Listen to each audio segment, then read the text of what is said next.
मलप्पुरम जिले के करुवारकुंड गांव के निवासी मैथ्यू सेबेस्टियन एक समाज सेवक, राजनीतिज्ञ, व्यापारी तथा इसके साथ साथ एक सच्चे किसान है। उनका खेत देखने के लिए अनेक किसान तथा मीडिया के लोग आते हैं और श्री मैथ्यू को एक योग्य तथा प्रगतिशील किसान बताते हैं। केरल राज्य की कन्नतमला घाटी में करुवारकुंड गांव में 12 एकड़ की फैली हुई भूमि में कृषि के परिश्रम होते हैं।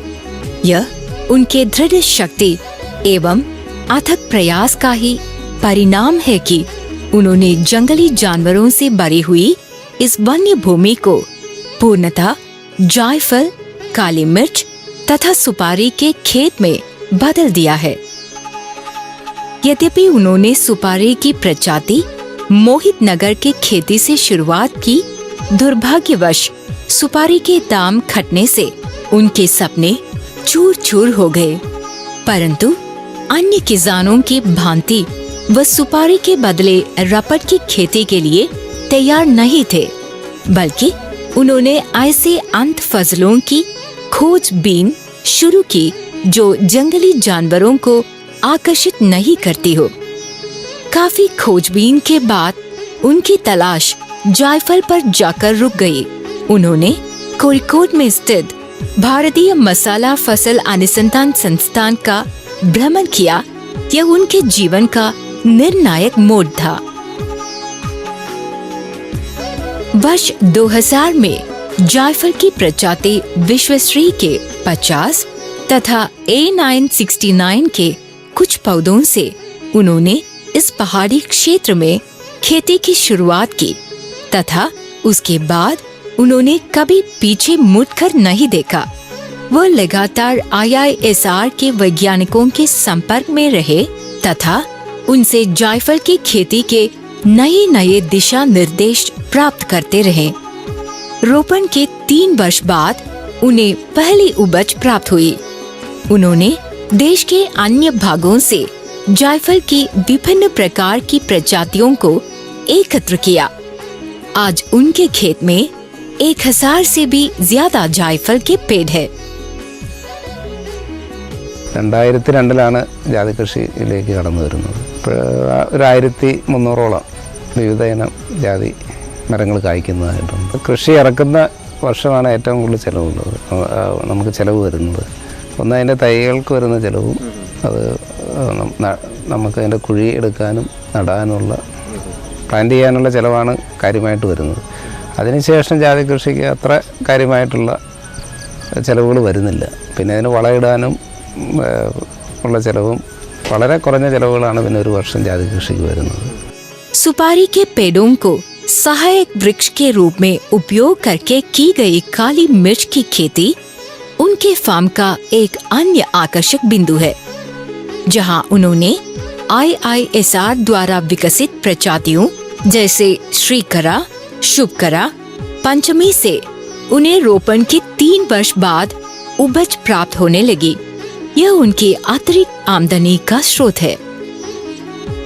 श्री मैथ्यू के कम संख्या में जायफल के पेड़ होने पर अच्छी आमदनी देने वाली जायफल की खेती से वह खुश है। उसके लिए IISR तथा वैज्ञानिकों पर गर्व है।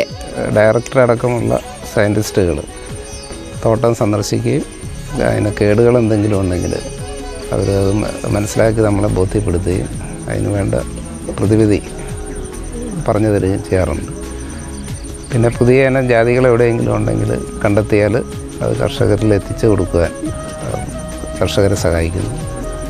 പിന്നെ ഇടവിളയായിട്ട് ജാതി ചെയ്യുന്നതുകൊണ്ട് നമുക്ക് നിലവിലുള്ള നമ്മുടെ കൃഷി നശിപ്പിക്കാതെ തന്നെ, നമുക്കറിയാം എല്ലാവരും റബ്ബറിലേക്ക് മാറ്റം ചെയ്യപ്പെടുന്ന ഒരു കാലഘട്ടത്തിൽ നമ്മുടെ നിലവിലുള്ള തെങ്ങ് തോട്ടങ്ങളും കവുങ്ങ് തോട്ടങ്ങളൊക്കെ നിലനിർത്തിക്കൊണ്ട് നമുക്കൊരു അഡീഷണൽ ആയിട്ടുള്ള ഇൻകം കണ്ടെത്തി തരുവാൻ IISRന്റെ ഭാഗത്തുനിന്ന് ആത്മാർത്ഥമായിട്ട് ശ്രമിക്കുന്നെന്ന് സഹായിക്കുന്നു.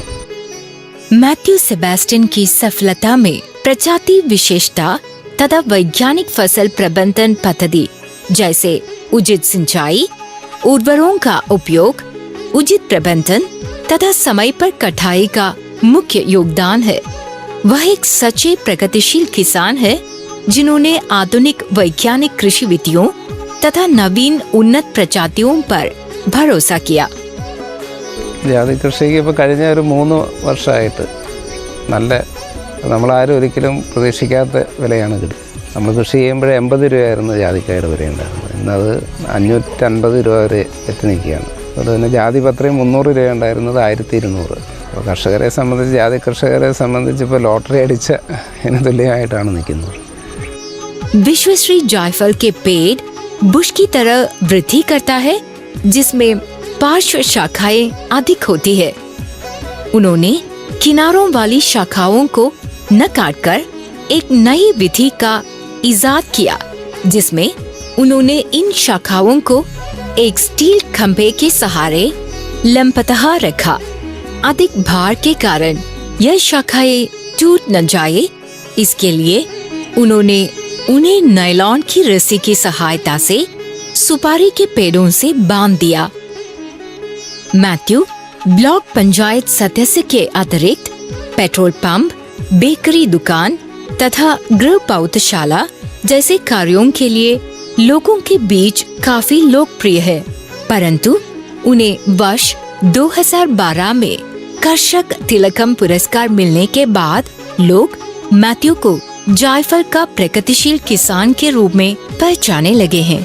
मैथ्यू बाजार भाव के अनुसार खेती को बदलने के पक्षधर नहीं है।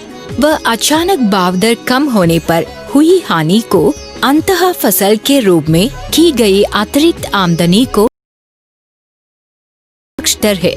जब उन्होंने जायफल की खेती की थी तब मूल्य 80 रुपये प्रति किलो था, परंतु आज का मूल्य 450 रुपये प्रति किलो है। इसी प्रकार जावित्री का मूल्य 300 रुपये से बढ़कर 1000 रुपये हो गया है। नई पीढ़ी की जायफल की खेती के बारे में बताने के उद्देश्य से उच्च गुणवत्ता युक्त रोपण सामग्रियों की आदर्श पौधशाला विकसित की है। पिछले वर्ष उन्होंने IISR के सहयोग से A969 की 2000 ग्राफ का उत्पादन किया। यह प्रजाति करवारकुंड क्षेत्र के लिए उपयुक्त है। इस वर्ष ग्राफ की संख्या 5000 होने की संभावना है। यह तमिलनाडु राज्य के कोयम्बटूर जिला के पोलाची तालुक के ओडियकुलम में स्थित OVR फार्म के मालिक श्री OVR सोमसुंदरम है। पोलाची नारियल उत्पादन में अग्रणी क्षेत्रों में से एक है। श्री सोमसुंदरम भी इसकी खेती करने वालों में से एक है, परंतु आज उन्हें जायफल की खेती करने वाले प्रगतिशील किसान के रूप में पहचान। लगभग 25 वर्ष पहले सोमसुंदरम ने नारियल के साथ अंत फसल के बारे में सोचा। तमिलनाडु के वातावरण को देखते हुए उन्होंने जायफल को नारियल के साथ अंत फसल के रूप में चुना। उन्होंने देश का भ्रमण करके जायफल की उन्नत प्रजाति की खोज की, परंतु अनुसंधान संस्थान का भ्रमण करके जायफल की वैज्ञानिक खेती के बारे में जानकारी हासिल हुई। उन्होंने IISR द्वारा विकसित जायफल प्रजाति या विश्वश्री से शुरुआत की। I planted my coconut in 1970. Then after 14 years started going for nutmeg cultivation. After traveling all over, then I visited ISR research station. There I got the knowledge of going for nutmeg. Then that time they were with Viswasri grafts. I brought some Viswasri grafts also. I planted. That's also doing very well. इसके अतिरिक्त उन्होंने देश के अन्य भागों से भी गुणवत्ता युक्त रोपण सामग्रियों को उन्होंने कुछ उच्च उपज वाले पेड़ों की बडिंग एवं ग्राफ्टिंग द्वारा रोपण सामग्रियों को उत्पादित किया। What is the advantage of going budding now? See, you can choose a mother plant which is giving early yield and more number of fruits more number of fruits means even a 7-year plant can give 1000 fruits, but 12-year plant 2000 fruits. If it is 10,000 fruits also can give a 20-year plant. That is an advantage. The nut weight also more important while selecting a tree.